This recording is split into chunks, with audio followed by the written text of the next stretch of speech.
heels on my tippies. Dough, say ain't Gabbana, that's on my titties. How me bet. The main cues that I'm thinking about here to prevent any tension on my lower back is I'm thinking about squeezing my armpits, but I'm pulling my armpits like down into my ribs.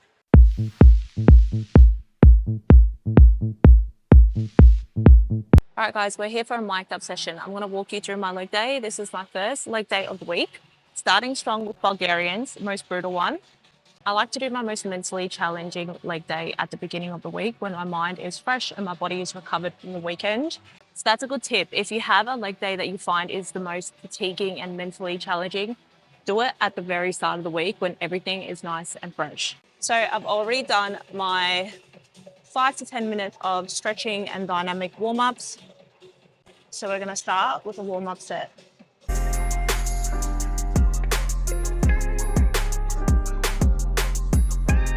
So I always like to use about 50%, roughly 50% of the weight that I'm gonna use on my first working set. And I usually just do like 10 reps to warm up. Now we are doing more reps in Bulgarians today, only 6 to 8. So we're gonna go 45. I had physio last week, so my body is feeling like brand new.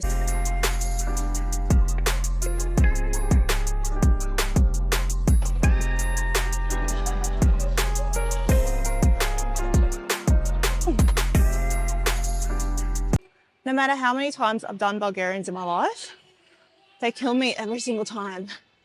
Every single time. And I swear I've had them in my block, like in my current training program, for like the last 3 programs in a row. Clearly my coach hates me, but I'll tell you what, they are amazing for glute growth. They really, really are. I used to call hip thrusts the booty builders, but now, even though hip thrusts still have their place, absolutely, they're a good exercise.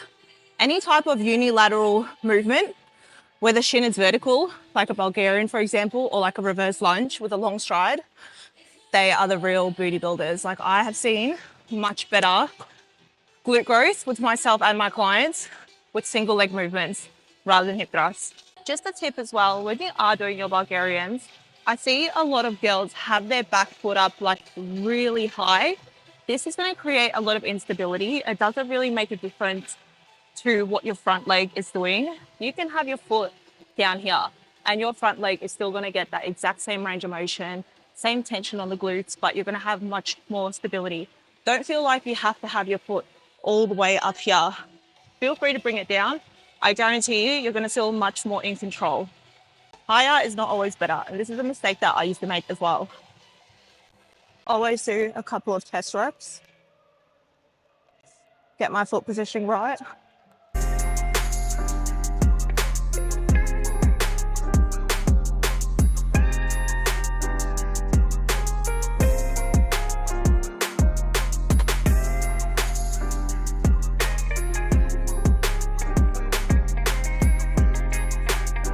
Now, the reason I don't like to use one of these is because it can make the bar really unstable. So I don't use a barbell pad and I encourage my clients not to as well. Think about it this way. When you've got tons of heavy weight on your back, you don't want anything squishy in between. You want to be able to keep your upper back really tight and tense and have that bar sitting exactly where it should be, not an inch off your back on squish. It's the same as shoes. You don't want to do stuff like this in squishy shoes, New Balances, stuff like that. You want flat shoes.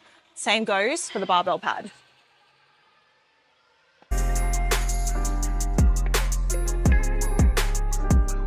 I saw this meme and it was like, when you finish your set of Bulgarians on the right leg and the left leg knows what's coming, and it was a photo of Mr. Bean like freaking out. It was really funny. It just made me think of it because that's exactly how I feel right now.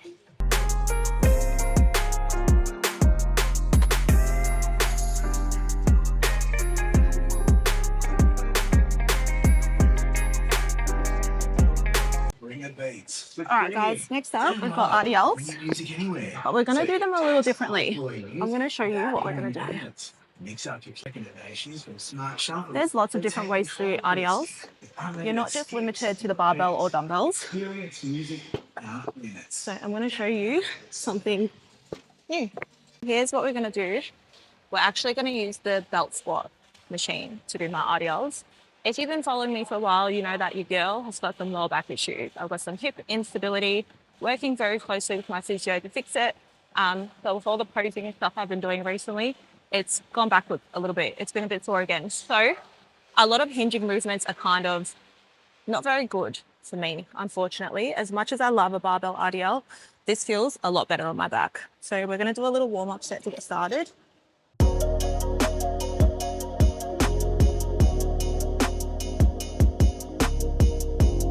So I'm just going to throw a 20 on each side, see how it feels, just so we can get a little bit of load through the hamstrings without putting too much stress on my back.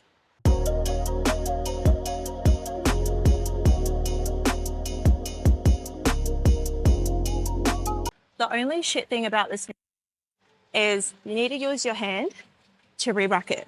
And obviously my hands are full, so I've got to kind of bring it all the way down and drop it, and then it's really awkward to pick it back up. And it kind of stresses me out with my back, like getting that low to pick that up. I wish there was like a foot pedal here or something, but my hands are full, I can't use this. It's really annoying.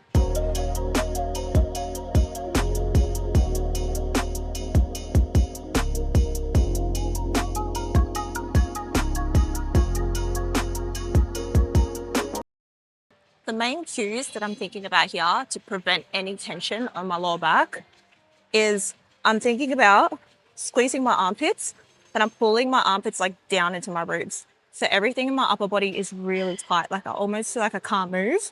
So my lats are turned on and I'm pulling them like down into my ribs, which sounds silly, but when you do it, you know exactly what I mean. And I'm pulling my ribs like into my pelvis. So it's almost like, imagine my entire torso area is a tuna can and I've like squashed it. Like everything is really locked in, tight and engaged. And that prevents my lower back from moving at all, pretty much. Gives me full control, stabilizes my spine. Although it feels really hard and it makes the movement feel harder, that's how it should feel. So even though I can't lift as much weight as I would if I wasn't doing this tuna can squishing sequence, it makes sure that everything in my upper body and my torso is braced and engaged. So there's no chance of getting any tension on the lower back. All right, we got one more set to do. Let's do it. So far, so good. The first set, I felt a little bit of tension on my back. Second set was fine though, because I was focusing even harder on bracing and it was fine.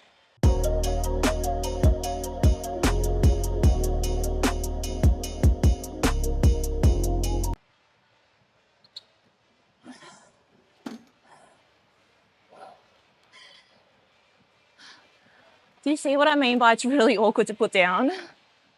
I need to work out a solution for that. Ideally, I just need someone here to just be able to re-rack it when I'm done. Those are my two hardest exercises out of the way. Now we've got leg curls. See the leg curls, nice and easy. My back actually feels okay after the RDLs, thank God. So here, I'm not gonna do a warm-up set because I'm already warmed up, done my RDLs, my hamstrings are warmed up. If I was doing a muscle group that I hadn't yet trained, for example, I don't know, my calves, then I do a warm-up set. But because my hammers are good to go, we're good to go.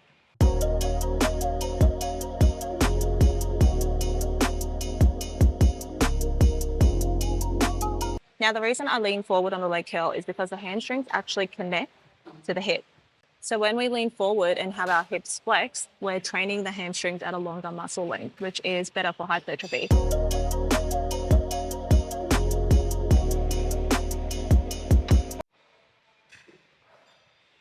My hamstrings are on fire.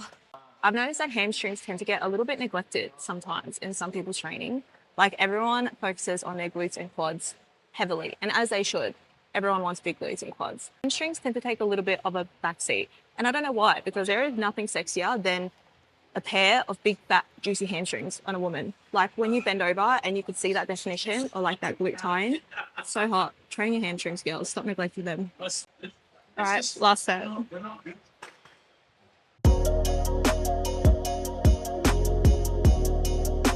I hate when you finish your set of hamstring curls and you can't get this undone quick enough and your legs are just up here like stretched and burning. I hate that. All right, finishing off strong with the abductor. I'm not going to film this from the front, you fucking pervs. My coach calls the abductor and adductor good girl, bad girl, which I just thought was really funny. Shout out to Ben. If he watches this, he probably won't, but if he does, I thought that was really funny.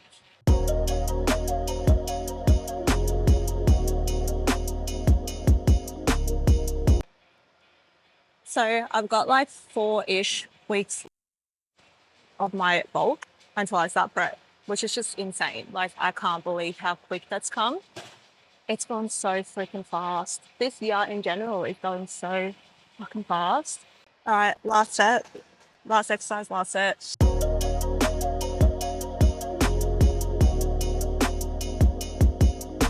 All right, guys, gonna do some stretching and foam rolling to cool down. I hope you guys enjoyed that. I'm definitely keen to film more videos like this. Thanks for watching, and I'll chat to you soon.